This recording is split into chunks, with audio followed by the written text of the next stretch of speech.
වැසිබර සුබ සන්ධ්‍යාවක් තමයි යන්න තියෙන්නේ. ඔබටත් එහෙම වෙන්නේ නැති නරඹන ප්‍රදේශ වලට අනුව. පසුගිය දවස් දෙකේ දරුවන්ගේ ලෝකයේ වෙනුවෙන් දේශනා දෙකක් කරන්න වෙන කිරීම නිසා ඔබගේ ප්‍රශ්න පත්‍ර වලට පිළිතුරු සපයන්න අපට ඉඩ කර නැතුව ගියා. ඒ කාලය තුල අපිට ඒවලත් තිබුණු ප්‍රශ්න කිහිපයක් මගේ අතේ තියාගෙන මම ඉන්නේ. අද ඒ ගැන කතා කරමු. මේ වගේ ප්‍රශ්නයක් තියෙනවා.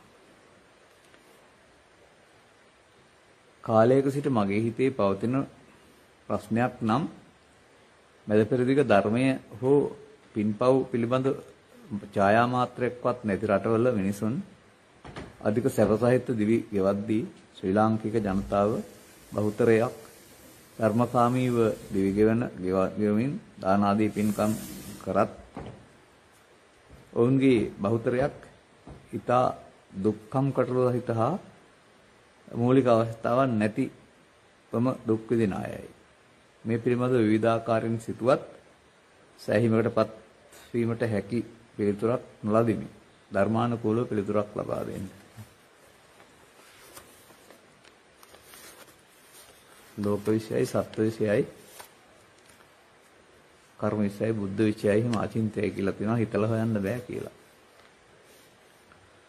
ඉතින් මම මේකට සාමාන්‍ය පිළිතුරක් ලබා දෙන්නම්. ඉතියෝපියා වගේ තෙල් රටක් තියෙනවා. අදොන්ද කන්න මොකක්වත් නැහැ පහසුකම් නැතුව. වසර 50කට එහෙම පෙර වරම් බැලුවොත් නැද පෙරේ රටවල් වල තෙල් හම්බ වෙන්න ඉස්සර වෙලා තවලන් යමින් ගස් යට ගත කරපු ජීවිතයක් තමයි තිබුණේ. ගෙවල්ලක් තිබුණේ නැහැ. කාන්තාරයේ කුසුම ඇතුළු මැද පෙරදිග කාන්තාවට සිදු වුණා වූ අසාධාරණකම් පිළිබඳ සිංහලට පරිවර්තන වෙච්ච පොත් මම කියවලා තියෙනවා. ඒ කාලේ මැද පෙරදිග තත්ත්වයේ කියවෙනවා. මම තෙල් හම්බ වීම තලම උන්ට මුදල් රජයෙන් ලබා දෙන්න දැනටපත් වෙලා සුවපහසු ජීවිතය ගත කරන්න වෙලා තිබෙනවා. තවත් අවුරුදු 20කට පස්සේ තෙල් ඉවර වෙනවා කියලා තියෙනවා. එතකොට ඒ ලක්ෂයක ඉවර වෙයි. ඉතින් ඕකේ තරම් බරපතල දෙයක් වශයෙන් හිතන්නේ නැතුව මෙහෙම හිතන්නකො. මහමග කඩයක් හදලා තියෙනවා. ඔතන බස් නවත්තලා තේ දිලා යන්න පුරුදු වෙනන් පස්සේ ටික මේක විශාල වෙළඳ ව්‍යාපාරයක් දියුණුවටපත් වෙනවා. කොල්ලතු කඩේ ඊට පස්සේ තටු දිගේ තුනේ කඩයක් බවට පත් වෙනවා. බස් නවත්වීම නතර වුණොත් එහෙම ටික දවසක් යනකොට ඊට පස්සේ ආදායම් හිත කඩේ වහලා දාන්න වෙනවා.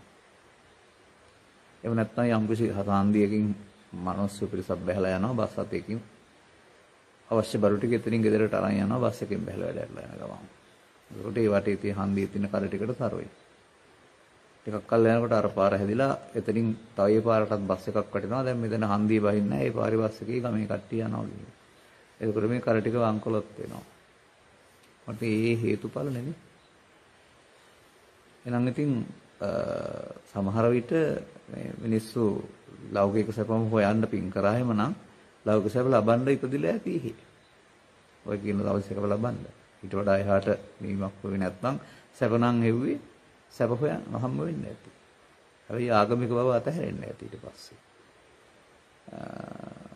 ඉතින් ඒ නිසා එතනින් එහා පැත්තට අපි කතා කරන සැප වෙනකොට අපි ඔබ කතා කරපු මේ සැප වෙනකොට උපදී නිදානා පබවන්ති දුක්ඛා කියලා බුදුදහම වචනයක් තියෙනවා. චිත්තාභ්‍යන්තරයේට ලෝභ දේශ මොහ රැස් කරොත් දුක් හට ගන්නව නැත්තම් දුක විප්‍රභේ ඒකයි කියලා. ඒක කියලා දෙන්න කෙනෙක් එහෙතියා මෙහෙත් නැතුවනේ මේ ඉන්නේ ලංකාවේ.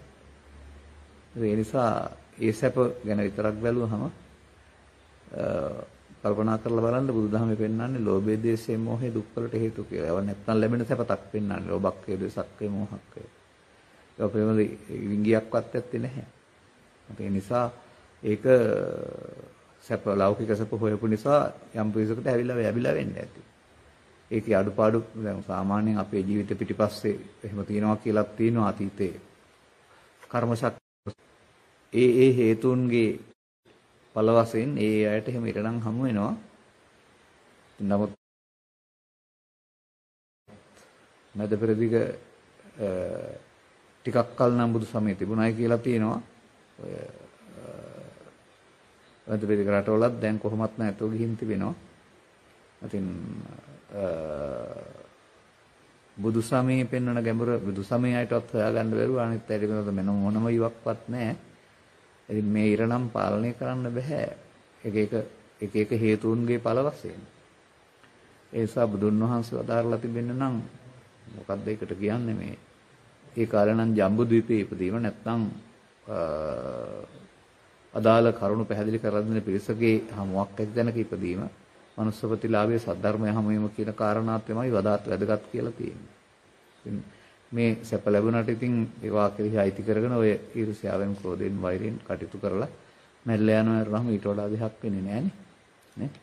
බඳ වෙද්දික සේවයට ගිය කාන්තාවන් කී දෙනෙක් මෙහි මරුන් කාලා ආවද? ඔවුන්ගේ ක්‍රූරත්වයේ තරම මොකද්ද කියලා එකෙන් හොයාගත්ත හැකි. ඒක සැප කියලා කතා කරාට.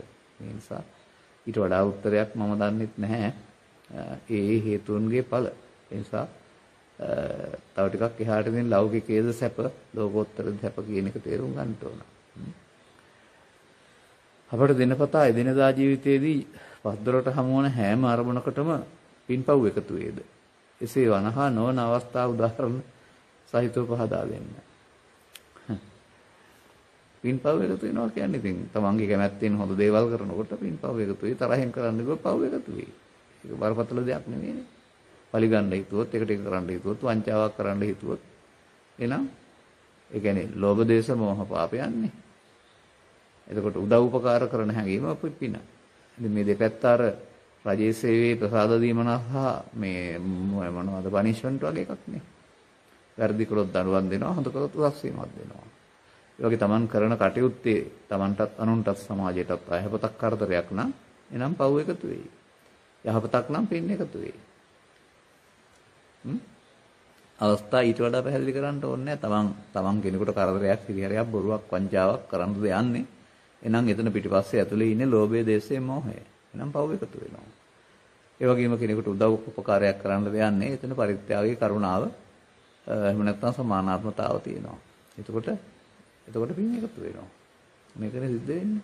බෞද්ධ වෙන්න ඕනේ නැහැ මේ ලෝකෙ කොතන කරත් ඕක තමයි. වුන් පින්පව් නොකලත් කියන වචන පාවිච්චි කරනවාට හොඳට හොඳ නරකට නරක කියන කාරණා මිනිසුන් වශයෙන් කරනකොට ඒ පිළිබඳ මිනිසුන්ට පෘථග්ජන සමාජයට ස්වභාවයෙන් මේ කාරණාවලට අයහපත් පැත්තටත් ගැටීමක් තියෙනවා, යහපත් පැත්තටත් ඇලීමක් තියෙනවා. ඒක පෘථග්ජන ලක්ෂණයක් ඇලීම ගැටීම කියන එක. ඒ නිසා ලෝකෙ කොතන හිටියත් නරක දේ කළොත් පව් එකතු වෙයි. ලෝකෙ කොතන හිටියත් හොඳ දේ කළොත් පින් එකතු වෙයි. නමුත් හොඳ දේ කියලා ඇතුළතින් නරක වුණොත් තිබිලා හරියන්නේ නැහැ. සබවින් මේක පරාර්ථකාමී නැත්නම් පරෝපකාරීම වෙන්න ඕනේ. ඔබ වහන්සේගේ දේශනා කලක සිට අසමින් අනුගමනය කරමින් සිටිමි. එදිනදා කටයුතු කිරීමේදී එනම් පොළට ගොස් ආහාර ද්‍රව්‍ය ගන්නා විට කැමට කැමැති ගුණදායක එළවලු පළතුරු තෝඩාගෙන ගෙනවිත් විවිධ ක්‍රමවලට හදා දරුවන්ට දීදී මම අනුභව කරමි. නැවතත් එවැනි ආහාර ද්‍රව්‍ය ගෙනෙමි. මෙම උපාදාන නම් වරදට හසු වේද නැතිනම් උපාදානෙ නොවි එවන් අවස්ථාවල කටයුතු කරන්නේ කෙසේද? ආහාරය ඒගේ ශරීරවලට අවශ්‍ය වාපිත්සෙම් සමනය කරන්නා වූ දෙයක් වෙන්න ඕනේ. ගුණය පෝෂදායී බව ප්‍රබල වෙන්න ඕනේ. රසය කියන එක ජීර්ණ පහසුව සඳහා දිවේගයවට පමණක් දැනෙන දෙයක්. රසයට වහල් වෙන්න එපා කියලා දෙනවම ආහාර ගන්න එපා කියලා නෑ, තෝරන්න ඕන තමයි. පත්‍ය අපත්‍ය ආහාර කියලා තියෙන්නේ. ඉතින් එතන ඕවැය බලාපොරොත්තු වෙන්නේ ඕක නෙමෙයි. අර රසය කිව්වහම සමහරට මාංශ භක්ෂණයට පුරුදු වෙලා හැමදාම මස් මරලා කන්න ගත්තාම එතකොට ගුණය නෙමෙයි වැළුවේ රසය. හැමදාම දිවේ රහ විඳින්න කැමතිකම. ඒකට රස කාමයේ රස තෘෂ්ණාව කියලා කියන්නේ. නැත්නම් මේ ආහාර තෝරා ගැනීම සම්බන්ධයෙන් ගත් කල මේව බරපතලව කතා කරන්න දෙයක් නෙමෙයි.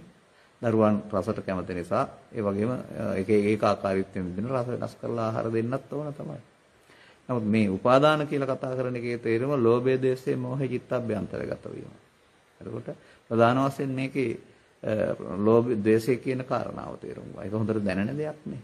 ලෝභයත් ඉතින් යම් මට්ටමකට සමහර දෙවියන් වෙලා උපදින ලෝභය නිසා සමහර ඒ කියන්නේ ඒතන ලෝභය කියන එකේ තේරුම පිනට තියෙන කැමැත්ත නැත්නම් ඒ පැත්තට දින ආසාව කියන එක. ලෝභ කියන වචනේ තේරුම කැමැත්ත, කාමයේ කියන එක නෙමෙයි. ආසාව කියන එක, කැමැත්ත කියන එක නේ. ඒ නිසා මේ ක්‍රියාව නෙමෙයි බලන්න ඕනේ. ක්‍රියාකාරකම් බුදුන් වහන්සේ ඇතුළතට ගැලපුවේ පංචස්කන්ධ ක්‍රියාවලියක් විදිහට. බාහිර ක්‍රියාකාරකම් නෙමෙයි. පංචස්කන්ධ ක්‍රියාවලිය උපාදාන වෙන්නේ ඒ අදහස මමත්වෙන් ගැනීමෙන් නැත්නම් අල්ලා ගැනීමෙන් හෝ ප්‍රතික්ෂේප කිරීමෙන්. එහෙම නැතුව මේ සුදුසු අපසුසු පත්‍යාපත්‍ය තෝරා ගැනීම වරදක් එහෙම නෙමෙයි. ඒවා කාලින් කාලයට වෙනස් වෙන්නත් ඕන. නමුත් අපි ආහාර සම්බන්ධයෙන් ගුණය තමයි වැදගත් වෙන්නේ. රසය පිටුපස පන්නන්න ගියාම මම දකින්නේ ඔය මාංශ භක්ෂණ රසයට යන එක තමයි වැරද්ද තියෙන්නේ. අනිත් ඉතර රස කැමති උනායි කියලා එහෙම එකක් නැහැ. රසය කියන එකත් සාමාන්‍යයෙන් පවතින්න අවශ්‍ය එකක්. රසය කියන්නේ හැබැයි ඒවැම තියෙන දෙයක් නෙමෙයි. ඒවා ගැටෙනකොට හටගන්න සිතුවිල්ලක්. සිතුවිල්ලට ඇලුම් කරන්නෙත් නැතුව, ගැටුම් කරන්නෙත් නැතුව රසය උදව් කරගෙන ආහාර ටික ජීර්ණය කරගන්නව ඇරුණාම ඊට එහාට මේ ආහාර සම්බන්ධයෙන් බරපතලව කතා කරන්න දෙයක් නැත්තේ නේ. එස්පියා නිසල්මනේ සිටින සිතට එන සිතුවිලි අරමුණු කර නොගෙන ගලා යාමට සලස්වන විට එකිනෙකට සම්බන්ධයක් නැති විවිධ චිත්ත රූප මැවීමට පටන් ගනී. මේ සඳහා කුමක් කළ යුතුද? ඉතින් ඒවා චිත්ත රූප සිතුවිලි වශයෙන් කලබල වෙන්නේ නැතුව දකින්න ඉතුරු වෙන්නයි තියෙන්නේ. නමුත් ඔය නිදිමත එනකොට සමහර විට එහෙම වෙනවා වෙන්න පුළුවන්. සිහියෙන් ඉන්නවා නම් එහෙම පේන්නේ නැහැ. දැන් අපි වාඩි වෙලා ඉන්නවා කියලා කියන්නේ බාහිර ලෝකේ සම්බන්ධ වෙලා නෙමෙයි කල්පනා කරගෙන ඉන්නේ. එතකොට ඒකට එන්නේ Taman කළ කී දේවල් ආශ්‍රයෙන් පහළ වෙන සිතුවිලි. ඉතින් ඔක ටිකක් තැන්පත් වෙන තුරු අඩු වෙන තුරු ටිකක් පෙරහැර එන ගතිය නැත්නම් එක විට එක ගතිය වැඩි තමයි. නමුත් ඒවා ගණන් ගන්න ගියොත් කරදරයක් වෙන්න ගියොත් ඒවා ඔස්සේ ඇලෙන්න ගියොත් තමයි ඒවා අපිට මේ පාලනය කරන්න බැරි වෙන්නේ. ඒවා ගණන් නොගන්න එන ස්වභාවය අඩු වෙලා යනවා. එහෙමයි වෙන්නේ. ඒ නිසා කරන්න දෙයක් ඒකේ නෑ. එනවා නම් ඒවට අහු වෙලා ඒවා බරපතල ලෙස සිතුවිලිනි කෝවාවත් මොන රූපාවත් ඒවා අර සිහිනයක් වගේ එකක් වශයෙන් නෙපෙන්නේ. ඒකේ අය හරි හෝ වැරදි කියලා ගන්න දෙයක් නැහැ නේ. ඉතින් අර හරි හෝ වැරදි වශයෙන් ගැනීම තුළ තමයි අපිට ඒකේ පීඩණය තියෙන්නේ. එහෙම නැත්නම් අනිකුත් කටයුතු වලදී විවේක තියෙනවා නම් මෙහෙම බැලුවට කමක් නැහැ. අනිකුත් කටයුතු වලදී මේ අපට අර කන්දට වැහපුවාම උල්පත් නිසා මේ කන්ද මුදුනේ මුලින් වතුර උල්පතට එකතු වෙනවා ගඟට වගේ අපි මේවා තියලානේ තියෙන්නේ එන්න. ඒ හේතුඵල වශයෙන් නිරන්තරයෙන් මේවා එනවා. අර සිතුවිලි නැතුව ඉන්න මේ මිනිස්සුෙකුට පුළුවන් කමක් නැහැ. නමුත් අර අකුසල සිතුවිලි කියලා පැත්තක් තියෙනවා. ලෝභ දේශ මොහ කුසල සිතුවිලි කියලා පහකුත් තියෙනවා. ඒවායේ වදයක් නැහැ. වදයක් තියෙන අර කාරණාවලනේ. ඒ නිසා ඒවා ඔස්සේ නොයා එක දවසට ගෙන්නේ නැති නිසා තමයි අවුරුදු 7ක් විතර දීලා තියෙන නැත්නම් ආත්ම 7ක් දීලා තියෙන ක්‍රමයෙන් හුරු කරගෙන යන්න කරුණ අවබෝධ කරගන්න බලන්න. එතකොට ඒක සිතුවිල්ලට මායя ආවත් සිතුවිල්ලට යකෙක් ආවත් සිතුවිල්ලට අලියෙක් ආවත් සිතුවිල්ලේ කවුරුත් නැහැ. නමුත් ඒවට අදාළ බය තියෙනවා නම් ඒක දකින්න. ඒවත් එක්කලා බය එනවා නම් ගැස්මක් එනවා නම් එහෙනම් අපි බය වුනේ තමන්ගේ හිත ඇතුළේ තිබුණ මේ සිතුවිල්ලට කියලා දැකලා ඒක අතහරිනවා යරනහම වදයක් කරගන්න අවශ්‍ය නැහැ. මනෝද්වාරිකව එන්න නැති දවසට සිතුවිලි එන්නේ නැති පිළිබඳ මේ ඉස්සරහට ප්‍රශ්න තියෙනවා කතා කරනකොට හම්බ වෙయ్యා.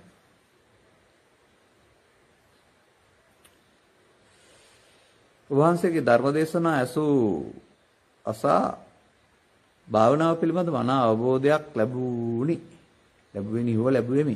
නමුත් අද වර්තමානයේ ඇති භාවනා ක්‍රම වන පිළිකුල් භාවනා, මෛත්‍රී ආදී නොයෙකුත් භාවනා වලින් අවසානයේ සිදුවිය යුත්තේ කෙලෙස් නැසීම නේද? ඒ දෙසුණක් ලෙස පිළිකුල් භාවනාව අද බාහිර කයකට සීමා ඇත.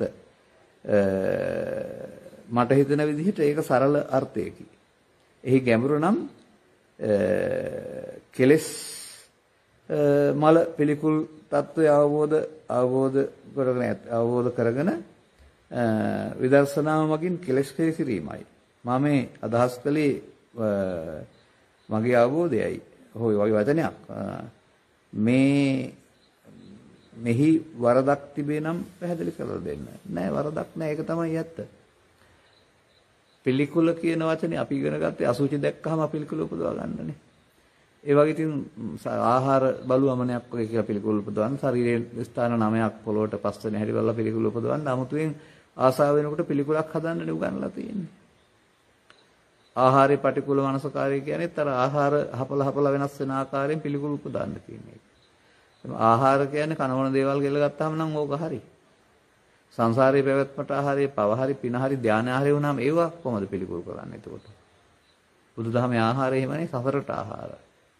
එහෙනම් ඒ ඇලීම, පවේ ඇලීම, පිනේ ඇලීම, ධානයේ ඇලීම තමයි සසරට ආහාර වෙන්නේ. ඒ නොඇලීමට වෙන්න ඇති මං හිතන්නේ පටික්කුල කියලා කියන්නේ. ඇලෙන්න දෙයක් නැහැ කියන එක. ඉතින් ඒ නිසා මේ ඇත්තටම කෙලෙස් තමයි පිළිකුල් කරන්න ඕන. ශරීරය පිළිකුල් කළා හරියන්නේ නැහැ. ශරීරය අපට නිවන් මාර්ග සඳහා නම් ලැබිච්ච සම්පතක්. කවල පොවල නාවල බඩගිනි තියාගන්න නැතුව ඉඳ තියාගන්න නැතුව ඒක උදව් කරගෙන දුකින් මිදෙන්න පාවිච්චි කරනවා. ඒක පිළිකුල් කළා කියලා ලැබෙන දෙයක් නැහැ. ඒ නිසා ධර්මයේ නොතේරෙන අයගේ වැඩක් කියලා තමයි මම කල්පනා කරන්නේ බලෙන් හදා. මොකද මිනිස්සෙකුට සිතුවිල්ලේ ආසා කරන්න ඕන දේ පිළිකුල හැදුව හැකි. පිළිකුල් දේ ආසා කරන්න හැදුව හැකි. යාළුවා තරහකාරයක් කරගත්තා. ඒක සිතේ හදන දෙයක් නෙවෙයි. පිළිකුල හදාගෙන හරියන්නේ නැහැ. ඒක යථා තත්ත්වෙන් දකින්නවා වෙන්නේ නැහැ. ඒක කෙලෙස් සහිත පුද්ගලයෝ තමන්ගේ කෙලෙස් වලපත් කරන හදා ගන්නා වූ ප්‍රයෝගයක් වශයෙන් තමයි මම දකින්නේ. ඒ නිසා ඇත්තටම පිළිකුල් කරන්න ඕන ලෝභ දේශ මොහයන් කියන එක තමයි මමත් කල්පනා කරන්නේ. මේ සරල ප්‍රශ්නයක්වත් කරුණාකර මට පිළිතුරු ලබා දෙන්න. අනේ ඉතින් සරල කියලා ප්‍රශ්නයක් නෑ අපි. සරල ප්‍රශ්නත් ඕන අය ඉන්නවනේ. Facebook එකේ ප්‍රොෆයිල් එකට බුදුන් වහන්සේගේ ෆොටෝ එක දාන එක හොඳ නැද්ද? බුදුන් වහන්සේගේ පින්තූර ඔය පත්තරේ තිබිලා පෑගි යන එක හොඳ නම් ප්‍රොෆයිල් එකට දැම්මයි කියලා කාරුවත් අපහාසයක් පෑගෙන්නේ නැහැ. බුදුරජාණන් වහන්සේට අපහාස කරන අදහසින් නෙවෙයි නම් දාන්නේ ආරක්ෂාවට නම් එහෙම නැත්නම් ගෞරවයට නම් මොකක්ද ඒකේ වැරදක් තියෙන්නේ? එහෙමයි බලන්න ඕන. චේතනාව කර්මය කියලානේ තියෙන්නේ. යම් වැඩක් කරනකොට අධ්‍යයද්ද බලන්නේ අනුන් පදයක්ද කියන්නේ එහෙනම් ඒක හොඳ නැහැ. යහපතක් නම් කරන්නේ. එහෙනම් ඒකේ වරදක් දකින්නේ නැහනේ අපිනේ. බුදුන් වහන්සේට පූජා කරන බුද්ධ පූජාව සතුන් කන නිසා බුද්ධ පූජාව විදුරු පෙට්ටියක තබා පූජා කරන්න හොඳයි. මම ඉතින් මේකට උත්තර දෙකක් දෙන්නම්. එකක් මේ ප්‍රශ්නෙට උත්තරේ. ඔය ඉතින් හත්තුන් කාණ්ඩ දෙනවට වඩා විදුරු පෙට්ටියක දාලා පූජා කරපුවම කොහොමද බුදුරජාණන් වහන්සේ වළඳන්නේ නැහැ නමටනේ පූජා කරන්නේ වහලා තිබ්බයි කියලාත් නේ. එන ආරක්ෂාවක් තබන්නේ හොඳයි. මොකද ඉතින් ඔය බුද්ධ පූජාව මේ කවදා පටන් ගත්තද කියලා මම නම් දන්නේ නැහැ. බුදුරජාණන් වහන්සේ වැඩ ඉන්න කාලේ නම් උන්වහන්සේට පූජා කළා. ඊට පස්සේ ඉතින් ඔය මෑත ඉතිහාසයේ බුදුන් කියන தත්ත්වය හොයාගන්න බැරි වුනහම ඒ කියන්නේ බුදුන්ට අර්ථ ගොඩක් තියෙනවානේ. පිළිමේ බුදුන්, ශරීරයේ බුදුන්, ඒ වගේම මනෝමය කාය බුදුන්, තව ධම්ම කාය කියලා එකකුත් තියෙනවා. ඔය විදිහට වෙනසක් තියෙනවා. ඉතින් අපිට මේ සම්මත සමාජයේ බුදුන් දැන් නැති හින්දා දකින්න බෑ. අනාගත බුදුහාමුදුරුවෝ දකින්න අපි වින් කරමු කියලා බුදුන් කියලා විශ්වාස කළේ කෙනා කියලානේ මං හිතන්නේ. අනාගතය දකින්න වෙන්නේ ඒකනේ. ඉතින් ඒ தත්ත්වය තුළ ආමිෂ පූජාවක් වශයෙන් තමයි බුද්ධ පූජාව කියන එක පවතින්නේ. ඉතින් මම දැකපු කාරණේකුත් තියෙනවා. දවසක් අපි මොකක් හරි කාරණයකට අම්බාපුරේ රුවන්වැලිසෑයට යන උදෑසනම මමත් යනවා. අනිත් අය එළුම්මල් අරන් ගියා, මම අරන් ගියා සල්මලක්. පූජා කරලා පස්ස හැරෙන්න හම්බුනේ නැහැ. රෙදි බඳුරු ටික ඇවිදින් නෙළුම්මල කඩලා අර බට්ට කඩලා කෑවා. එතකොට සල්මල නම් කෑවේ නැහැ. එතකොට අර පූජා කරන්න ගිය කට්ටියට සතුට ඇති වුණාද දුක ඇති වුණාද මම දන්නේ නැහැ. තව ඉතින් කිරි ආහාර තියන්න ගියාම මොකද රුවන්වැලිසෑයේ කිරිබත් වළඳන්නේ නැහනේ. ඊට පස්සේ වඳුරු තාම වරුදු වෙනවා. ඒක කණ්ඩ తీරනට සත්තු පුරුදු වෙන එක සාමාන්‍ය ස්වභාවයක් නෙනේ. ඒ නිසා ඔබට එහෙම පොඩි පූජාවක් තියන්න ඕන නම් එහෙම ආරක්ෂාව තියාගන්න. හැබැයි ඉතින් සත්තු කන්න නැති බුද්ධ පූජාවක් තියෙනවා. සත්තුන්ට කන්න බැරි. ප්‍රතිපත්ති පූජාවෙන් බුදුන් පිළිම. එතකොට ওই ප්‍රශ්නේ මතුවෙන්නේ නැහැ. මොකද ඔය ආමිෂ පූජාවෙන් බුදුන් පිළිම ප්‍රාථමික එකක්නේ. ප්‍රතිපත්ති පූජාවෙන් බුදුන් පිළිම තමයි හොඳ එක කියලා තියෙන්නේ. ප්‍රතිපත්තියෙන් පුදන්නව පමණක් මහා පූජිත කියලානේ තියෙන්නේ. ප්‍රතිපත්ති පූජාවෙන් බුදුන් නුකරනකොට බුදුන් කියන්නේ පිළිමේ හෝ ශරීරය නෙමෙයි. අර ධම්මකායයි. ධර්මයේ දකීට බුදුන් දකී කියන්නේ. ඒ කියන්නේ තමුණුත් එතකොට නික්ලේශී බවට පත් වෙමින් බුදුන් වහන්සේට යනවා. ඒක තමයි ප්‍රතිපත්ති පූජාවෙන් බුදුන් පිළිම. ඉතින් මේ හොඳ පූජාවට පුරුදු වුණා නම් මේ ප්‍රශ්න විසඳෙනවනේ නේ. මම නම් එහෙමයි උපදෙස් දෙන්නේ. ඈ අනිත් එක ඉතින් ප්‍රතිපත්ති පූජාවෙන් බුදුන් පුදනකොට ආමිෂ පූජාව ඕනේ නැති බවක් තේරෙයි. ඒ කියන්නේ සාමාන්‍යයෙන් ඉහළ පන්ති වල ඉගෙන ගන්නකොට ආයි මොන්ටිසෝරි ඕන නැහැ නේ. උපාධිය ගත්තාම හරි මහාචාර්යවරු කෙනෙක් හරි මොන්ටිසෝරි ඉගෙන ගන්න ඕන නැහැ නේ ආයේ. ඒ මොන්ටිසෝරි යන්නේ මොන්ටිසෝරි ළමයින්ටනේ. ඒක තේරුම් ගන්න වෙනවා මම කියන්නේ මොනවද කියලා. ඒ නිසා එතකොට ඉතින් ඔය ආහාර ටික මේ තියලා විසි කරනවට වෙනුවට ඉතින් තව බඩගිනි කෙනෙකුට සතෙකුට අවශ්‍ය තැනකට ප්‍රයෝජනවත් විදිහට ගන්නත් පුළුවන් වෙයි. ඔය ඉතින් ඔය අදහස් දක්වපුවම ඔකට විරුද්ධව කතා කරන අයත් ඉන්නවා. ඒ නිසා ප්‍රොෆෙසර්ෙන් තේරුම් ගන්න ඒක ප්‍රතික්ෂේප කිරීමක් අපි ළඟ නැහැ. නමුත් ඒවා ආමිෂ පූජාව පැත්තේ දේවල් පෘථග්ජන මට්ටම එකක්. ඒක පෘථග්ජනයින්ගේ පූජාවක් නේ. ආර්ය පුද්ගලයන්ගේ බුද්ධ පූජාව ඕක නෙමෙයි. ප්‍රතිපත්ති පූජාවෙන් බුදුන් පිළිම. අන්න ඒක හොයාගන්න. මේ වගේ වෙලාවක අපි මේක විස්තර ඔක්කොම කියන්නේ නැහැ. නමුත් අපේ දේශනාවල තියෙනවා ඒවා හොයාගන්න. පණ්ඩක උබතෝ ව්‍යංජන අනුවෙන් හඳුන්වන්නේ කවුද?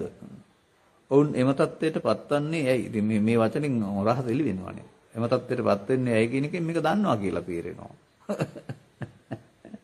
ඔවුන්ට මේ ජීවිතයේ මාර්ගඵල ලැබීමට නොහැකිද? එම අකුසල කර්ම මේ ජීවිතේ ගෙවා දැමීම හැකිද? පණ්ඩක උපතෝ ව්‍යංජනයි පැවිදි කරන්න නම් එපා කියලා තියෙනවා. උපතෝ ව්‍යංජන කියන එකේ තේරුම උපතෝ කියන්නේ දෙකක් කියන එකනේ. ඒ කියන්නේ ඒකේ ඇත්ත සිද්ධිය නම් සාමාන්‍යයෙන් දැන් අපි පුරුෂ අනිත් අය ස්ත්‍රී. එතකොට ඒක නිමිත්තනේ තියෙන්නේ. ඔය දෙකම තියන අය ඉන්නවා කියලා තමයි උපතෝ ව්‍යංජන කියලා කියන්නේ. එකක්වත් නැති අයට පණ්ඩක කියලා කියනවා. ඉතින් ඒගොල්ලෝ එතකොට ගැහණුත් නෙමෙයි පිරිමිත් නෙමෙයිනේ. ඉතින් ඒගොල්ලෝ පැවිදි කිරීමට ගණන් ගන්නෑ. සාමාන්‍යයෙන් ඒගොල්ලෝ මොනවා හරි කාරණයක් උපදිනකොට අධිකතර කාමක ජීවිත ගත කරපු නිසා හරි මොකක් හරි දඬුවමක් තමයි ලැබලා තියෙන්නේ නම් මං හිතන්නේ. එහෙම නැත්නම් මොකක් හරි ඉතින් ඒක තවත් හේතුඵලයක්. ඉතින් ඒක දැන් ඒ වුණාට මේ ඒ ගැන පශ්චාත්තාප වෙන්නේ නැත්නම් හෝ ඒක මධිකමක් වශයෙන් සලකන්නේ නැත්නම් මම දකින්නේ නෑ මේ මාර්ගඵල ලබන්න බාධාවක් වෙනවයි කියලා. අර සම්මත සමාජයේ පැවිද්දට ගත්තේ නැති වුණාට මාර්ගඵල ලබන්නේ පැවිදි වෙලාම නෙමෙයි ධර්මයේ තේරුම් අරගෙනනේ. ඒගොල්ලන්ට හරි අසුර ලැබෙනවා නම් මොකද ඔය ස්කන්ධ පංචයකට නපුන්තක හරි පණ්ඩක හරි මොකක්වත් බලපාන්නේ නැහනේ. ඉස්සේ පුරුෂ භාවය බලපාන්නේ නැහනේ. ස්කන්ධ පංචයකට බලපාන්නේ නිත්සුකාත්ම සහ අනිදුක්ඛානාත්ම. ඉතින් කාට හරි ස්කන්ධ පංචකේ අනිදුක්ඛානාත්මේ තේරුම් ගන්න පුළුවන් නම් නවත්තන්න පුළුවන් කෙනෙක් නැහැ. ඒ ගමනේ අනේක. අන්න එහෙම හිතන්න එතකොට ඒ ධර්මයේ තේරුම් ගැනීම තුළ කර්ම ගෙවා දැමීම සිද්ධ වෙනවා. එහෙමයි තේරුම් ගන්න ඕන. ඒ පැවිද්ද සම්බන්ධයෙන් යම් ප්‍රශ්න ඇති වුණු නිසා එහෙම අය අනිත් අයත් එක්කලා ඉන්න ගියාම සම්මත පැවිද්දේ අය පිළිගන්න එපයි කියලා තියෙනවා. ඒ අරුණාම තේරෙනවා නම් ඒ අදහස ප්‍රශ්නයක් කරගන්න නැතුව හීනමානීරපත් කරගන්න නැතුව අනුගමනය කරන්න පුළුවන් නම් ස්කන්ධ පංචකයට පණ්ඩකත් නැහැ, භූතෝ ව්‍යංජනත් නැහැ, ස්ත්‍රීත් නැහැ, පුරුෂත් නැහැ.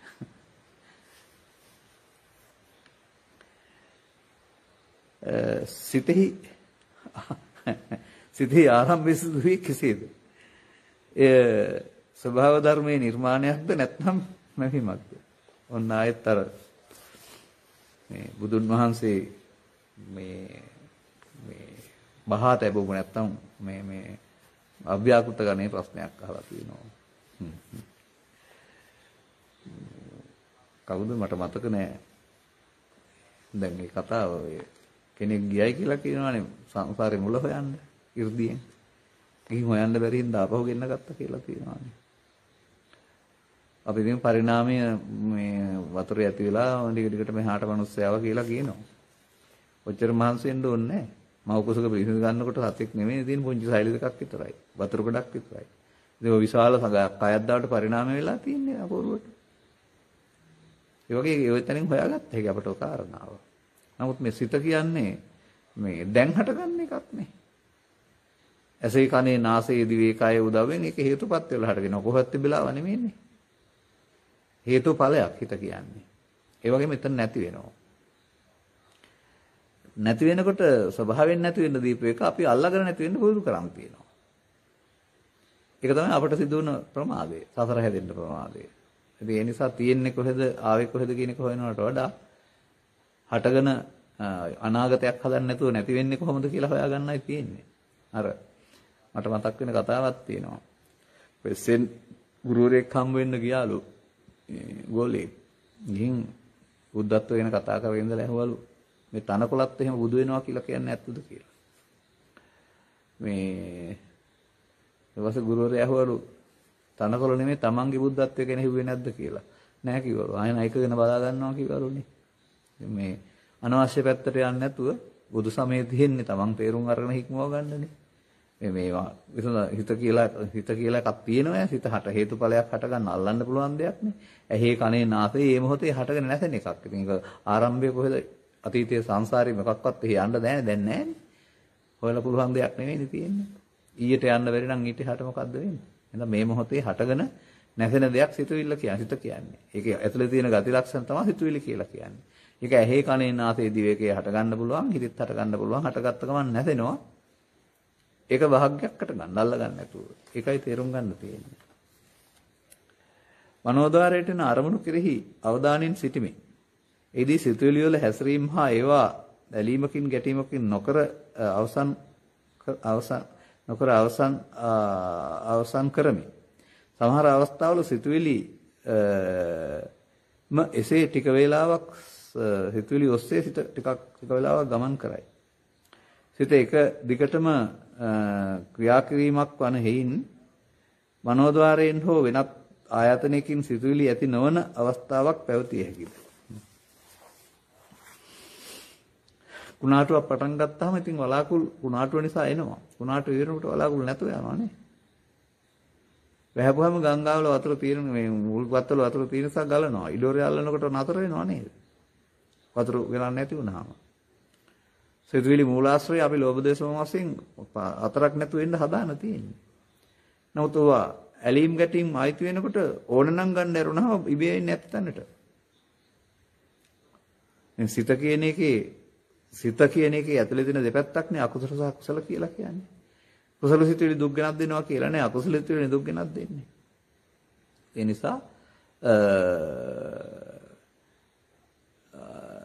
දැන් ඔය සංසුම් සිත කියන වචනයක් සඳහන් කරලා තියෙනවා. ඒ කියන්නේ ඔය ගැලීම් ගැටීම් වලින් තොර එහෙම නැත්නම් ශුන්‍යතා විහරණයෙන් වාසය කරනවායි කියලා කියනවා. ඒක සිතක් නැතුව ඉන්නවා කියන එක නෙවෙයි සිත තියෙනවා. නමුත් ඒකේ අර ඇලෙන ගැටෙන මමත්වයට ගත්ත ලෝභ දේශ මොහ කාරණා නැති වෙලා තියෙන්නේ.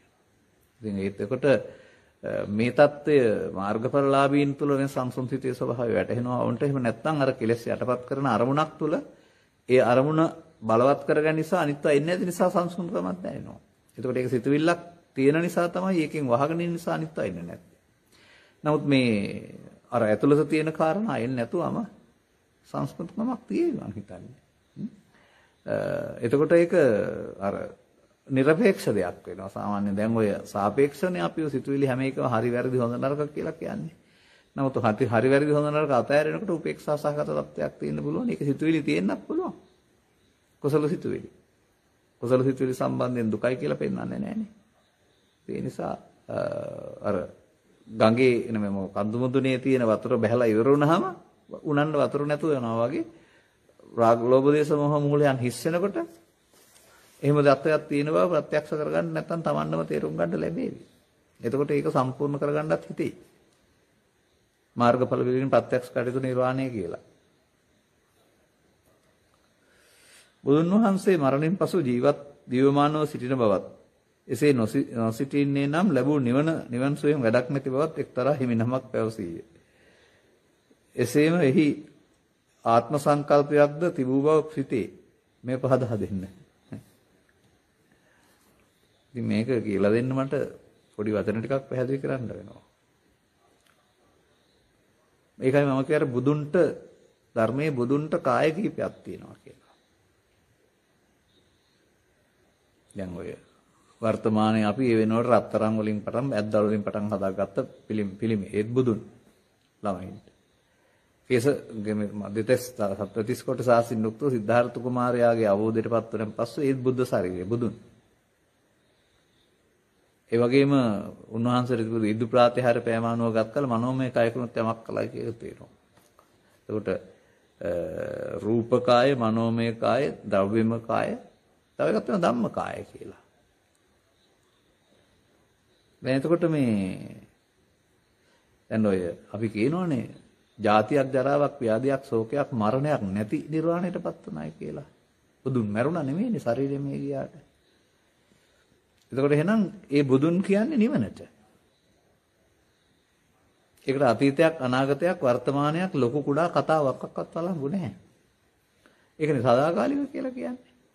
ඒ අර්ථයෙන් කිව්වනම් ඉතින් මේ ලැබු නිවන තියෙනවනේ. ඉතින් නිවන බුදුන් වහන්සේම දේශනා කරන්නේ හේතුන්ගෙන් හට නොගත් ඒ ඇත්තේ. ඒ නැත්නම් මිනිස්සුන්ට දුකින් මිදීමක් නැත්තේ කියලා තියෙන්නේ. දුකින් මිදීමක් තියෙන හැම එකක් තියෙන නිසායි කියලා. එහෙම නැතුව ඉතින් බුදුන් ඉන්නවා කියන එකෙන් පිළිමයක් තියෙනවා කියලා ශරීරයක් තියෙනවා කියලා හිතුවොත් එහෙම වැරදි. ඒ නිසා ඒ කෙනෙක් කියපු කතාව මට ඒ කියපු ආකාරය පිළිබඳව කියන්න බැරි නිසා ඒ සම්පූර්ණ සාක්ෂි දරන්න බෑ. නමුත් මේ එතකොට දැන් මේ පත්තුනා උසෝයක් තියෙනවනේ. පරිනිබ්බුතෝසෝ භගවා පරිනිබ්බානාය ධම්මං දේසි 35 සිට 80 දක්වා. ඒක ශරීරය අතහැරුණායි කියලා ශරීරේනේ දිරාගින් අතහැරුණේ. අර නිවීම අතහැරෙන්නේ නැහනේ. ඒ නිසා එහෙම බලන්න පුරුදු වෙන්න. එහෙම නැත්නම් පිළිමයක් හරි ශරීරයක් හරි තියෙනවා කියලා ඔය තියෙන්නේ ඉස්සර අව්‍යාකෘත ප්‍රශ්නවල මරණයෙන් පසු තථාගතයා ඉන්නවද නැද්ද ඇත්තේත් නැද්ද නැද්ද කියලා මහා අවුලක් හදන් හිටියයි කියලා. ඒක නෙමෙයි බලන්න ඕනේ. දුකම හටගනී දුකම නැති වෙයි. දුක නැති කරලා බලන්න තියෙන්නේ මොකද්ද කියලා. ඒකයි ඒකට හම් වෙන උත්තරේ. දුකට හේතු නැති කරලා බලන්න එතන තියෙන්නේ මොකද්ද කියලා. ඒ නිසා ධම්මකාය කියන වචනයක් තියෙනවා. ඒ ධම්මකාය නම් මං හිතන්නේ එතකොට ධම්මකාය දකින්න එක තමයි හැබැයි බුදුන් දැකීම කියලා කියන්නේ. බුදුන් වහන්සේ වෙත යාම කියලා කියන්නත් පුළුවන්. ධම්ම කියන්නේ ඔය සූත්‍ර දේශනා නෙමෙයි. ධර්ම කියන්නේ නිවනටනේ. වෙන ධම්ම සරණං ගච්ඡාමි කියන එකේ තේරුමත් නිවන නැවත ධර්මයේ සරණ කරගෙන ජීවත් වෙනවා කියන එක. ඉතින් ධම්මකාය නැති කරන්න කාටවත් බැරුව ඇති මං හිතන්නේ. මේ දුක නැති වෙනවා වරුණාම ඒත් ඒ හේතුඵල ධර්මයක් වශයෙන් මේක හේතුන්ගේ පත්‍ය වශයෙන් නැති වෙන්නේ. අර හේතුන්ගෙන් හට නොගද්දේ ඇති වෙන නැති වෙන කතා එකට වළංගු නැහැනේ. තියෙනවද නැද්ද අතීතේද වර්තමානයේද සාපේක්ෂ නිර්පේක්ෂව මොනවක් කතා නැති එකක් නේ අසංකත කියලා කියන්නේ. ඒ නිසා ওই කතාවේ කියපු එකේ ඇත්තක් තියෙනවා නමුත් ඒක ගොඩට ගත්තොත් වරදින්න ඉඩ තියෙනවා. බුදුන් කියන්නේ පිළිමේ හෝ ශරීරය කියලා. සතර සම්‍යක් ප්‍රදාන් වීරියන් පහදා දෙන්නේ උපන්න අකුසල් ප්‍රහාණය කිරීම සහ නූපන්න අකුසල් නූපදවීමයි. මෙම ක්‍රියාව කිරීමේදී අකුසල්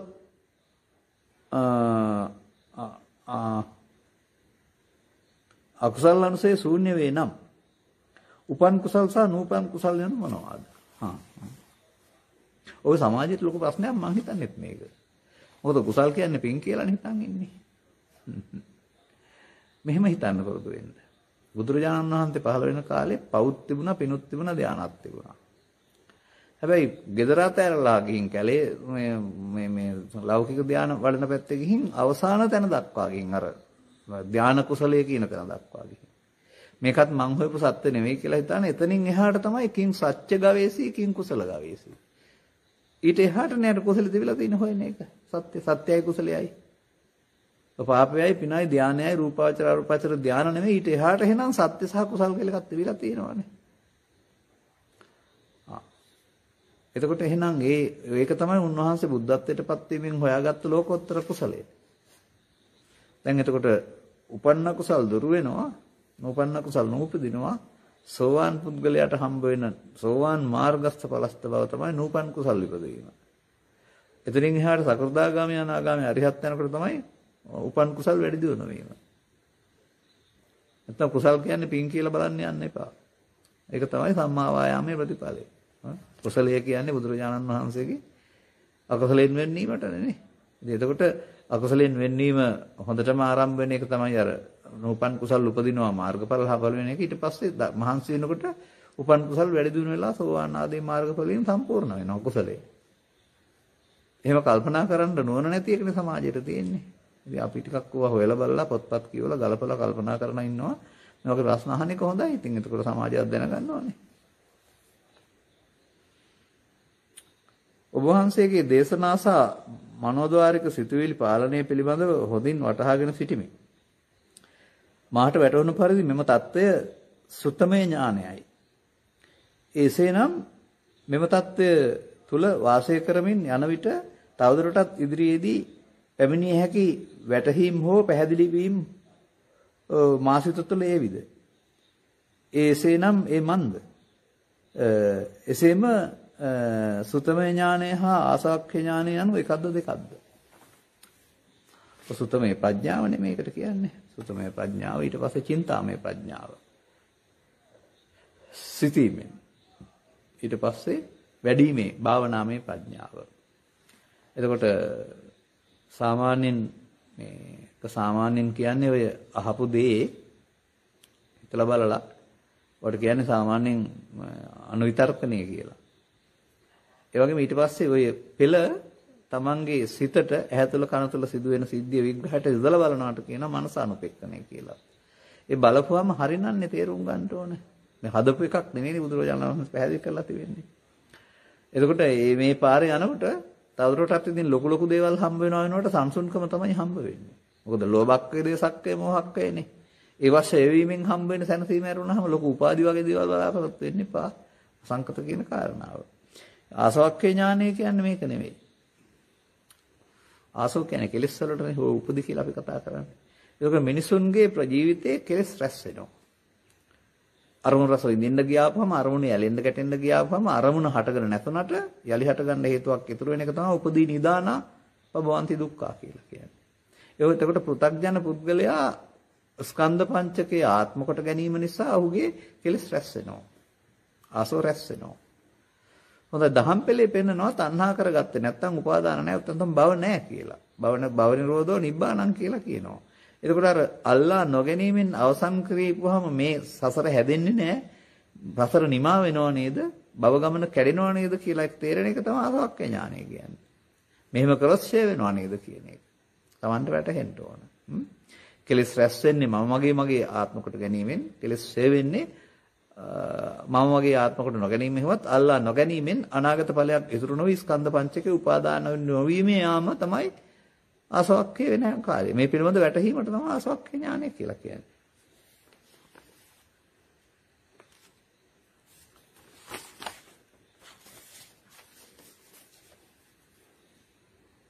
වැඩිමනත් විස්තර ඉතින් මම දන්නේ මට මේ ළඟදී හිතුවත් එක්ක කතා කරලා කිව්වා මේ YouTube එකේ ධර්ම දේශනා 1800 ගණනක් දුකද තියෙනවා කියලා මගේ. ඔයාලා බලපුවාම ඉලක්ක මමවත් දන්නේ නැහැ.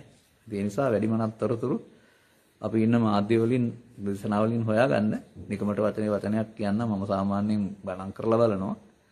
සැප්තැම්බර් මාසෙ ඉවරයි නේද? ඔක්තෝබර් පළවෙනිදානේ. සැප්තැම්බර් මාසෙ රෑ 12 වෙනකොට සැප්තැම්බර් මාසෙ තුල විතරක් මාධ්‍ය නාලිකා 5ක ධර්ම දේශනා 74ක් කරලා තිබුණා. හොයාගන්න කොහෙන් හරි YouTube එකටත් එනවා නැත්නම් මාධ්‍යවලත් රංගි ශ්‍රී ලංකා ගුවන්විදුලිය රංගි ශ්‍රී ලංකා රූපවාහිනිය බෞද්ධ නාලිකාව ඒ වගේම ගුවන්විදුලියේ ස්වදේශීය සේවය වැඩිම ප්‍රඥා ඒ ඔස්සේ මේ අදාළ ප්‍රශ්න වලට උත්තර පැයෙන් පැය හොඳට විස්තර කරනවා පුංචි දේවල් අරගෙන ඒව ඔස්සේ තේරුම් ගන්න මේ ඔස්සේ පෙන්වන පාර අරගෙන අරමුණකදී එන සිහිය සිතුවිල්ලක්ද යම් හැඟීමක් ආවිත සිත එම හැඟීමට යොමු කිරීම වෙනුවට එන සිහියට සිත යොමු කරොත් ඒ වැරදිද හොඳ දෙයක් මේ අහලා තියෙන්නේ මම මෙහෙම කියන්නම් ඉපදුන දවසේ ඉඳලා මැරෙන කාලම අපි හුස්ම අරන් තියෙනවානේ ඉන්න ගියත් අපූර්වට ඒක ගන්නවා අපි දන්නේ නැහනේ හොඳයි අවධානය යොමු කරන් ඉන්නකොට හුස්ම වාර ඇතුල් වෙනවා දැනුණොත් ඉස්සරහට ඇතුල් වෙනවා දැන් දැනෙනවා ටිකක් වෙලා ඉන්නකොට තියාගෙන ඉන්න බෑ පිට වෙනවා දැනෙනවා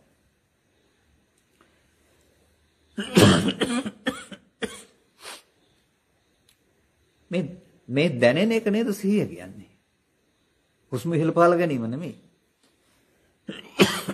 ඒ වගේ අපි දැනෙන්නේ නැතුව කටයුතු කරන නිසා ද්වේෂය ආපුවම ඒක වැරදි බව දන්නේ නැහැ. ද්වේෂය ලෝභ බව කටයුතු කරලා අවුල් කරගන්නවා. දැනෙනවනම් වැරදි බව දන්නවනේ. ඒක මහත්මෙක් මට කතා කරලා කිව්වේ බණටි කහලා ජීවිතය අරගෙන යනවා. මොකක්වත් අවුලක් නැහැ සතුටින් ඉන්නේ. තවත් දේවල් හිතේ තියෙනවා නම් එනකොට දැනෙනවා hina යනවා කිව්වා. ඉතින් එතනින් ඉවරයි කිව්වා ඒක. දැනෙන්න තමයි ඕනේ. දැනෙන්න ඕන මේ වජානාති කියලානේ කියන්නේ. නුවණින් දැනගන්න ඕන.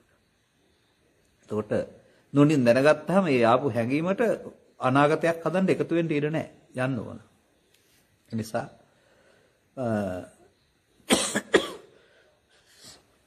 සිහිය කියන්නේ කුසල සිතුවිලි වල දෙවෙනි එක. දැන් ඔබ පාඩම් කරලා නැතුව ඒ සමහරට ඔය අකුසල සිත් 14ක් ගැන කතා කරනවා. මෝහ, හිරි, කනොත්තප්ප, උද්ධච්ච, ලෝභ, ditthi, මාන කියලා. කුසල සායිසික 25ක් කතා කරනවා. සද්දා, සති, හිරි, ඔත්තප්ප චෛසික එතකොට. අත්ත, හලෝභ, අදෝත, తත්‍ර මජ්ජත්තතා කියලා පැහැදිලි කරනවා. තව එහාට වාචා කම්මන්තා, ජීව, කරුණාමුදිතා, පඤ්ඤා කියලා. අර සති කියන්නේ ඉතින් සිතවිල්ලක් නෙන්නම්. ඉතින් ඒ සිතවිල්ලට හොරෙන් යන්න බැරි වෙන්නේ ඒක දිනු කරන එක නෙවෙයි සතිය වඩනවා කියන්නේ. හුස්ම මේ තලෝකේ වගේ හුස්ම ඉහළ පහළ යලා දිනනවා නෙවෙයි. හුස්ම ඉහළ පහළ වෙන තැනට යොමු වුණාම එයාට දැනෙනවා. දැනීමටයි සිහිය කියන්නේ. ඒක ඉස්සරහට දිනු කරගෙන යන්න ඕන වර්තමාන මොහොත ස්කන්ධ පංචකයේ දැනීමෙන් නොදැනී අගහ ගන්න මරා ගන්න යන එක නවත්තලා එතනින් අවසන් කරන්න. මේ නිසා අපි ආයත් මේක කියමුකෝ. අරමුණකදී එන සිහිය සිතුවිල්ලක් දෝ සිතුවිල්ලක් නේ එතකොට. ඒ හැඟීමක් ආවිත සිත එම හැඟීමට යොමු කිරීම වෙනුවට එන සිහිය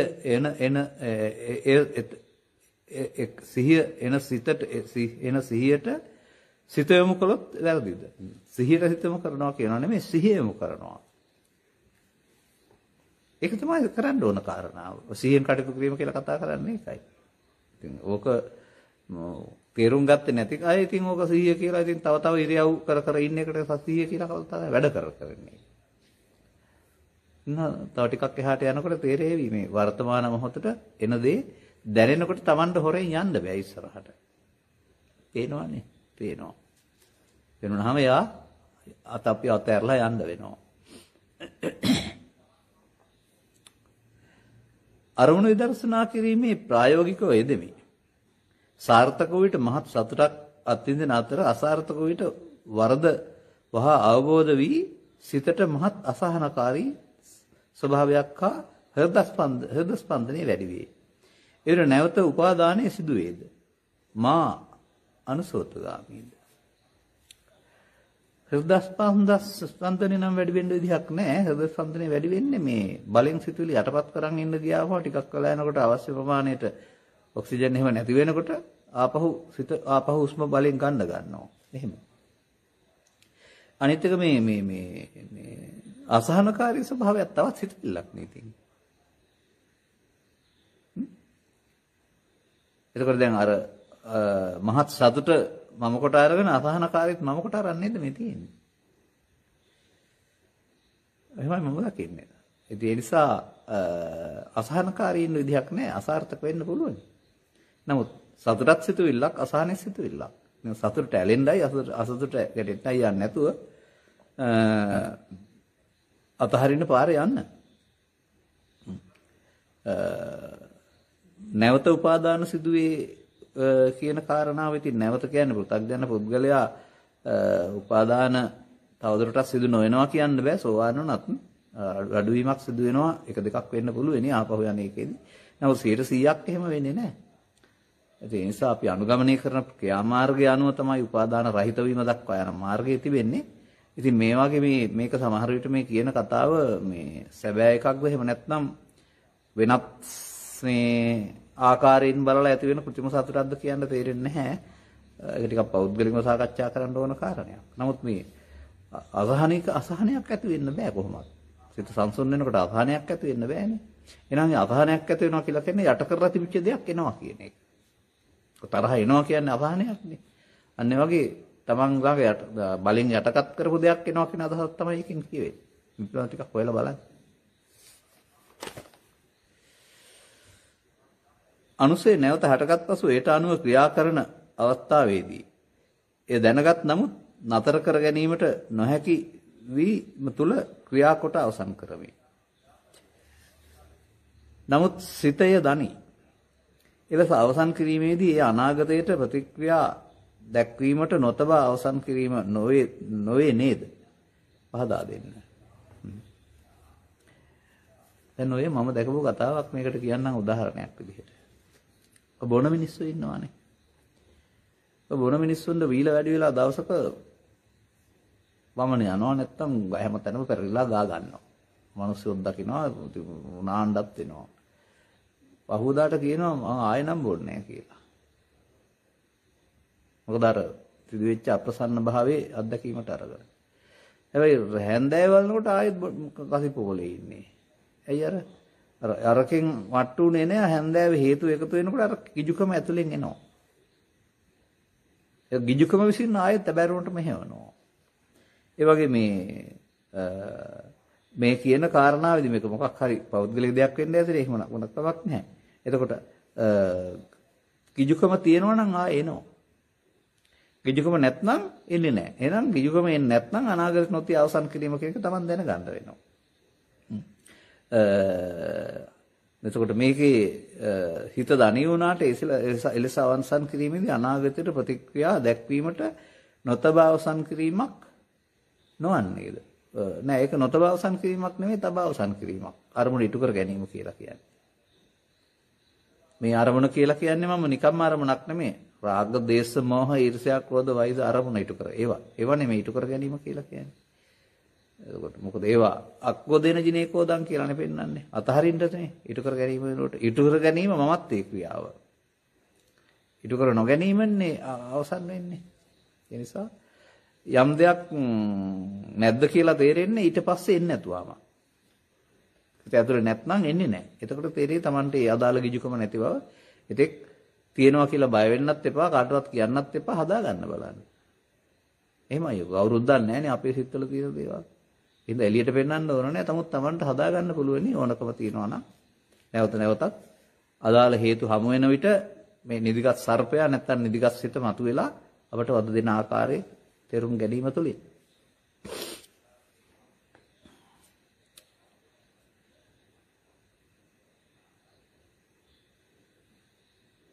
ඔබ වහන්සේගේ ධර්ම දේශනාවක් සෑම දිනකම අසනවා. පංචස්කන්ධයට උපාදානස්කන්ධයක් බවට පත්වීම සසරින් මිදෙන මඟ නොවන නිසා හැකි හැම විටම සිහිය පවත්වා ගනිමින් සෑම අරමුණකදීම ඒ අනිත්‍ය බව දැකීමට උත්සාහ කරමි. මෙම ක්‍රමය නිවැරදිද? මේ වචනෙන් ලියලා තියෙන දේ තමයි මට තේරුම් ගන්න බැරි. මොකද මා දකින අනිත්‍යද මේ කියන කෙනා අනිත්‍ය ඒකද කියලා දන්නේ නැති එකයි තියෙන්නේ. ඔව් මේ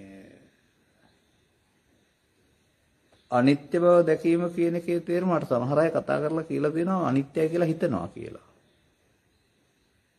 එහෙම නැත්නම් සමහර අය කියනවා හටගෙන නැති වෙන එක අනිත්‍ය කියලා. දෙකම නෙමෙයි. ඒ තේරුම් ගන්න ඕන කාරණාව ඒකයි. දැන් මේ මෙතන පෙන්වන්නේ උපාදානයේ දුකයි උපාදානෙන් මිදීම දුකයි නෑ කියලානේ. ඒකට තේරුම් ගන්න ඕන කාරණාව තමයි උපාදාන කොට ගැනීමට තමයි නිත්‍ය සුඛාත්ම කියන්නේ. උපාදාන කොට නොගන්නේ නම් එතකොට පංච උපාදානස්කන්ධයක් නොවි අවසන් වෙනවානේ. එතකොට අර පංච උපාදානස්කන්ධය අනිත් දුක්ඛානාත් වශයෙන් බලන්න කියන්නේ අල්ලා ගන්න නැතුව උපාදාන කර ගන්න නැතුව අවසන් කරන්න කියන්නේ. මමත්වෙන් නොගෙන ප්‍රතික්‍රියා නොදක්වා අවසන් කරන්න කියන එක. එතකොට අන්න එතකොට ඒක වචනෙන් බලනවා හෝ කියනවා නෙවෙයි. ඒක තමයි තථාගතයන් වහන්සේ පැහැදිලි කරලා තියෙන්නේ අනුපාදා අපරිත්තස්සනංච. අල්ලා නොගැනීමෙන් තැවුලක් නැහැ කියන එක. අල්ලා ගැනීමෙන් තැවුල කියන එක. ඒ නිසා මේ මොහොත සසර පුරුදු කරගත්තේ උපාදානය වීම. එතකොට ඒක මුට්ට සති නැත්තම් වැරදි සිහිය. නමුත් උපාදානෙ නොවෙන්න තමයි අපි සිහිය දිනු කරගන්න ඕන. එතකොට එහිදී අපට අතීතයේ තර්ජනයක් කරයි. නමුත් අතීතයෙන් ආපු දේ ඇවිදින් යන්නේ නැහැ. අපි අනාගතයට තියන්නේ නැත්නම්. ඒ නිසා අනිත්‍ය බලනවා කියන්නේ අල්ලා නොගන්නවට. නොනින් දකින්න අනිත්‍ය කියලානේ කියන්නේ. හිතලා කයක බලනවා නෙමෙයි. යදා පඤ්ඤාය පස්සති.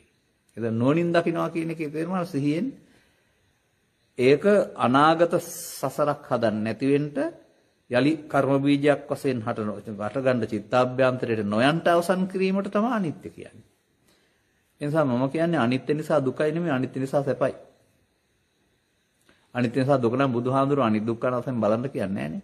අනිදුක්ඛ සමුදය බලපුවා මොකද වුනේ? සෝවාන් ආදී මාර්ගඵලෙ නිවන් දැක හම්බ වෙනවනේ. එහෙනම් කොයි දුකක් හම්බ වෙන්නේ? අනිත්‍ය නිසා දුකයි නෙමෙයි, උපාදානීය දුකයි. ඉතින් ඒ නිසා ඔය අනිත්‍ය පදයේ යදනිච්ඡන් තන් දුක්ඛං කියන එක පාළියේ තියෙන එකේ අර්ථයක් තියෙනවා. ඒක අපි සිංහලට යමක් අනිත්‍ය නම් දුකක් කියලා පරිවර්තන කරගත්ත කේ තමයි මේ ගොඩ එන්න බැරි වෙලා තියෙන්නේ. ඒක මම මෙහෙම කියන්නම්කෝ. මෙතන ලස්සන පද හතරක් නේ තියෙන්නේ මේ ත්‍රිපිටකේ. පද යුගල දෙක තියෙනවා. එකක් තමයි ඒතං මම යතෝමස්මින් ඒසෝ මේ අත්තා. ඒ මගේ, ඒ මමගේ, මගේ ආත්මය. නේතං මම නේතෝමස්මින් නොමෙසෝ අත්තා. ඒ මගේ නොවේ, මම නොවේ, මගේ ආත්මය නොවේ. පුතග්ජන පුද්ගලයා මගේ මමගේ ආත්ම කොට ගන්නවා කියලා කියනවා. වක්කලිට වදාරනවා බුදුරජාණන් වහන්සේ බුදුන් වෙත යන්න නම් නේතං මම නේතෝමස්මින් නොමෙසෝ අත්තා. මගේ නොවන, මම නොවන, මගේ ආත්ම නොවන වශයෙන් දකින්න කියලා. හරිද? දැන් මතක තියාගන්න ඕනේ මම කියන කාරණාව. ඊට පස්සේ පංචස්කන්ධේ පංච උපාදානස්කන්ධේ වලටපත් වෙන කුලක් නිසාද? නිත්‍ය සුඛ ආත්ම කොට ගන්න නිසා. අනිත්‍ය දේ නිත්‍ය සංඥාවෙන්, දුක්ඛ දේ සුඛ සංඥාවෙන්, අනාත්ම දේ ආත්ම සංඥාවෙන් සත්‍ය සතර යනවා. හතර යන්නේ එහෙනම් පංචස්කන්ධයේ නිත්‍ය සුඛ ආත්ම කොට ගැනීම තුළින්. දැන් සීල සූත්‍රයෙන් ගත්තාම කියනවා මේ පංච උපාදානස්කන්ධයේ අනිත් දුක්ඛ අනාත්ම වශයෙන් බලපුවම සෝවාන් සකෘදාගාමී අනාගාමී අරිහත් වෙනවලු. අතන බුදුන් වෙත යන්න නේතං මම නේතෝමස්මින් නොමෙසෝ අත්තා වශයෙන් බලන්න කියනවා. මෙතන රහත් වෙන්න අනිත් දුක්ඛ අනාත්ම වශයෙන් බලන්න කියනවා. මේ දෙකක්ද? එතකොට එහෙනම් අනිත්‍ය මගේ නොවේයි, දුක්ඛ මම නොවේයි. මගේ ගන්න දෙයක් නැති බවයි දුක්ඛ. එහෙනම් ඒක ආත්මයක් කොහෙන්ද? අනාත්ම. ඒ නිසා ඔය අනිත්‍ය දුක්ඛ අනාත්මයි මගේ නොවේයි, මම නොවේයි, මගේ ආත්මයි දෙකක් නෙමෙයි එකක්. ඒ අර සූත්‍ර දෙකේම පෙන්වන්නේ ඒක. දැන් වක්කලියට බුදුන් වෙත යන්න මගේ නොවන මගේ එහෙනම් මගේ නොවන මගේ නොවනසෙන් ගැනීමේදී කෙලෙස් නැතෙන්න ඕන. බුදුන් වෙත යන්න. පංච උපාදානස්කන්ධ අනිත්‍ය වශයෙන් බැලීමේදී කෙලෙස් නැතෙන්න ඕන සෝවාන් ආදී මාර්ගඵල ලැබෙන්න. දෙකම එතකොට ආසක්කේ නෙමෙයිද? ඒ නිසා යදනිච්ඡන් තන් දුක්ඛං යන් දුක්ඛං තදනත්තා පාලි පදේ වරදක් නැහැ. ඔය නුවණින් දකින්න අනිත් දන්නේ නැතුව කෙස්සල අනිත්‍ය මලවල අනිත්‍ය ඉගෙන ගත්ත කට්ටිය අවුරුදු 4500ක් තිස්සේ ඔක සිංහලට පරිවර්තනය කරගත්ත තැන තමයි ඔය තියෙන්නේ. අනිත්‍ය නම් දුකයි කියලා. අන්නන්නේ බුදුරජාණන් වහන්සේ හොයාගත්ත නිවන් මාර්ගට ධර්ම මාර්ගය අනිත්‍ය නිසා නිවන් තැප හම්බ වෙනවා දුක හම්බ වෙනවා මට නම් තේරෙන්නේ. ඕගොල්ලෝ ටිකක් කල්පනා කරලා මේව නිවැරදි කරගන්න. ඉතින් ඒ නිසා මේක බාහිර ලෝකේ තියෙන දේ සිදුවෙන අනිත්‍යක් නේ. ඔබ කියන අනියත බව සිදු වෙනවා. නමුත් මේක සිදු වෙන එකක් නෙමෙයි මේ වෙන්නන්නේ නෝනින් බලන්න ඕන එකක්. එතකොට ඒකෙන් කියවෙනවා පංච උපාදානස්කන්ධ අනිත් දුක්ඛ අනාත්ම වශයෙන් බලනකොට සෝවාන් සකෘදාගාමී අනාගාමී අරිහත් වෙනවා කියලා. එහෙනම් ඒ අනිත් දුක්ඛ අනාත්ම වශයෙන් බැලීම මොකද වෙන්න ඕනේ? කෙලෙස් නැතෙන්න ඕනනේ. එහෙනම් අර මගේ නෝන මගේ ආත්ම වශයෙන් බකින්න කිය බුදුන් නැත යන්න වක්කලීට ඒකම වෙන්න බෑයිද? දහම් පෙළවල් දෙකක් තියෙනවා අන්තිමට ඔතෙන්ට යන්න. මොන වචනෙන් කතා කළා? අනේම කලක් තිස්සේ පොත්පත් පරිශීලනය කරලා ගවේෂණය කරලයි මේ අදහස් මෙහෙම කියන්නේ. නිකම්ම පාඩම් කරගත්ත කෙනෙකුට කියන්න බෑ. ඒ ඔබ ඒ ගැන කල්පනා කරලා බලලා නිවැරදි තීරණයකට එන්න. වචන නෙමෙයි ක්‍රියාවයි කරෙන්න ඕන කෝකෙන් ගත්තත්. හොඳයි ඉතින් අපි බලමු දැන් ලැබිච්ච එකක් තියෙනවා. අවසරයි ස්වාමීන් වහන්සේ මහා සමය සූත්‍රය ගැන පැහැදිලි කිරීමක් කරන ලෙස වහන්සේගෙන් ඉල්ලා සිටිමි. එය දේශනා කරන දෙන්නට හේතුවක්ද? මේ මහා සමය සූත්‍රයේ තියෙන දෙවියන්ගේ නම් ගොඩක් විතරනේ. මොකක්වත් ඒකේ නැහැ. අපි කතා කරනකොට වෙලාවට කියන්නේ බුදුහාමරණත් වැරදිච්ච එකක් කියලා. වැරදිලා නෙමෙයි තියෙන්නේ. නෝ ඒකේ ගන්න මොකක්වත් නැහැ. ඒ කියන්නේ ඕකේ සූත්‍රයේ අර්ථයක් ඇති අද කියනකොට නම් ටිකක් විතරයි තියෙන්නේ. ඒ නිසා ඒක මෙහෙම මේ මහා සමය සාමාන්‍යයෙන් මොනවටවත් භාවිතා කරන්නේ නැහැ. සෙත් පිරිසක් දිනවල රෑ පිරිත්වලදී පාන්දර කියනවා වරුණාම. ඕනනම් මම ඉතින් ඔක මමත් අර්ථය ගැඹුරට හොයලා නැත්තේ නේ බලලා තියෙනවා. නමුත් ඕනනම් ආපහු විමර්ශනය කරලා බලලා ආයෙ දවසක මොකක් හරි ගන්න තියෙන්නේ කියලා කතා කරා. මට තේරෙන දේ තමයි මේක දෙවියන්ගේ කට්ටලයක නම් ගොඩක් විතරයි තියෙන්නේ. මොකක්වත් නැහැ අකට යනකොට. අපේ හාමුදුරනේ බුද්ධ පූජා කිරීමෙන් පසු ඉවත් කිරීම ඉක්මනින් ඉවත් කළ යුතු නේ සත්වද. ඔය ඉතින් පීන වෙන්න තියන්න හොඳ නෑ. තියලා ටිකක් කරලා අපි වුණත් විහාරස්ථානේ විනාඩි 15කින් පැය භාගකින් ආපහු ගන්නවා. වැඩින් තියන්න ගියාම නේද කූඹි කන්නේ හරි සත්තු හරියෙන්නේ. ඒ නිසා මේවා අපේ හිත හදාගන්න කරන වැඩනේ මං කියේ නිවැරදි බුද්ධ පූජාවක නෙමෙයි කියලා. අර බුද්ධ පූජාවට යන්න මේක ගැන ඔච්චර ප්‍රශ්න අහන්න නැතුව. මොකද මේක කොතරම් ඇහුවත් මේක මේ අපි හදාගත්ත මේ පින් සිද්ධ වෙන බුද්ධ පූජාව වෙනවම නිවැරදි බුද්ධ පූජාව නෙවෙයිනේ.